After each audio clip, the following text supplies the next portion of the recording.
Keutamaan yang ketiga yaitu nasyatul ibadah. Ini perhatikan, yang futur, yang malas datang ke kajian kalau cuma ada ustadz dari luar, tidak mau datang ke kajian rutin baca kitab, ya, nih itu futur tuh, ya. Kalau lagi azan masih asik main handphone.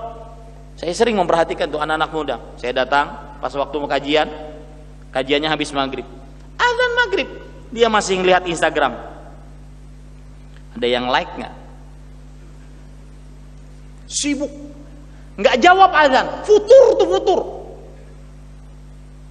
Ada yang assalamualaikum warahmatullah, salam kedua sudah mulai merogoh handphonenya. Jadi tasbihnya subhanallah subhanallah, touch screen. Futur, ya. Ada yang tidak mau atau malas mengerjakan sholat qobliyah ba'diyah, terutama kalau sudah di rumah. Sholat qobliyah ba'diyah di rumah itu sulit.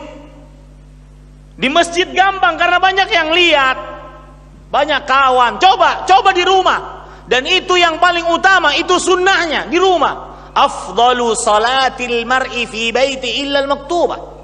Seutama-utama salat seseorang di rumahnya kecuali salat wajib. Coba salat ba'diyah, qabliyah di rumah. Sulit salat di rumah. Kenapa? Karena kalau sudah sampai rumah, lepas peci, lepas baju, lepas jenggot.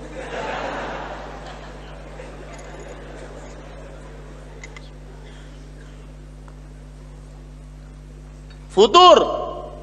Apa maksud saya lepas jenggot?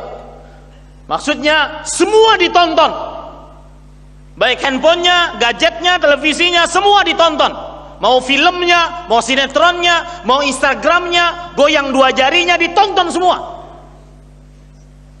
Dia tidak perhatian lagi dengan jenggot yang dia panjangkan. Futur. Maka ingat mati. Dan saya berpesan, sebagaimana dikatakan oleh Imam Az-Zahabi rahimahullah, ini pesan untuk diri saya sebelum antum sekalian. Yamutul insan ala ma 'asha alaih. Seseorang akan mati sesuai dengan kebiasaannya. Yang mempunyai kebiasaan rahasia saat di kamar sendirian, hati-hati, seseorang akan mati saat kebiasaannya. Utsman bin Affan kebiasaannya membaca Quran, maka tatkala pemberontak masuk ke dalam rumahnya, beliau meninggal ditusuk saat membaca Al-Quran. Beda dengan orang yang kebiasaannya membaca koran, maka pasti mati di atas baca korannya.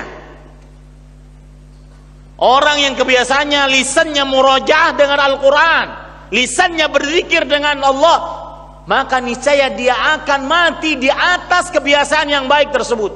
Berbeda dengan orang yang kebiasaannya murojaah Facebook,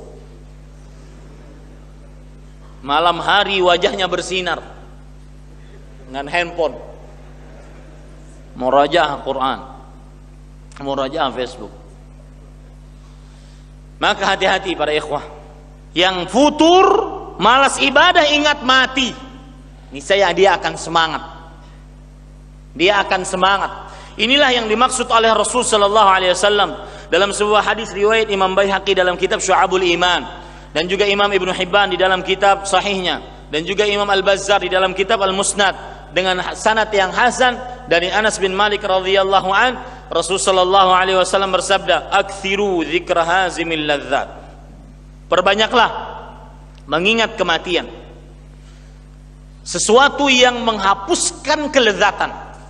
Fa innahu lam yadhkurhu fi dhiqin minal 'aish illa wassa'ahu alaih.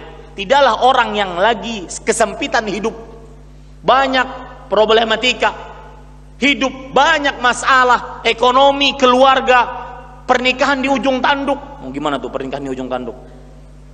Ya, istri minta cerai, anak durhaka, banyak permasalahan. Tidaklah orang mengingat kematian dan dia di dalam kesempitan hidup kecuali mengingat kematian tersebut akan melapangkan dadanya, melapangkan perasaannya. Nah, sudahlah. Kalaupun itu cerai, kalaupun itu tidak sukses, maka sudah. Saya tidak akan bawa mati. Dia akan lapang dadanya ketika mengingat kematian. Fa in wala dzakarahu fi sa'ah illa dayyaqaha, dan tidaklah seseorang mengingat kematian dalam keadaan sedang nyaman, lapang, aman, sehat, kaya, raya, kecuali mengingat kematian tersebut akan mempersempitnya. Maksudnya dia akan senantiasa hidupnya mawas diri. Jangan-jangan ini karena ada sebagian orang semakin maksiat nikmat, maksiat nikmat, maksiat nikmat. Semakin bermaksiat dikasih nikmat oleh Allah. Hati-hati. Ingat mati. Ingat mati.